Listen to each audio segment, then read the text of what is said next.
அனைவருக்கும் வணக்கம். வயிற்றுப்போக்கை சரி செய்ய ஜாதிக்காயை எப்படி சாப்பிட வேண்டும் என்பதை தெரிந்து கொள்ளலாம். ஜாதிக்காய் மற்றும் சுக்குத்தூள் இவை இரண்டையும் சம அளவு எடுத்துக்கொண்டு அதற்கு 2 பங்காக சீரகத்தை பொடி செய்து மூன்றையும் ஒன்றாக கலந்து வைத்துக் கொள்ள வேண்டும். தினமும் உணவு சாப்பிடும் முன்பு 3 சிட்டிகை அளவு இந்த பொடியை சாப்பிட்டு வந்தால் வயிற்றில் ஏற்படும் வாயு தொல்லை மற்றும் அஜீரண பிரச்சனை அனைத்தும் நீங்கிவிடும்.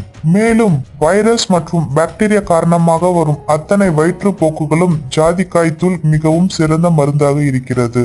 இனிப்பு சுவையுடன் கூடிய தனி மனம் ஜாதிக்காயில் இருக்கிறது.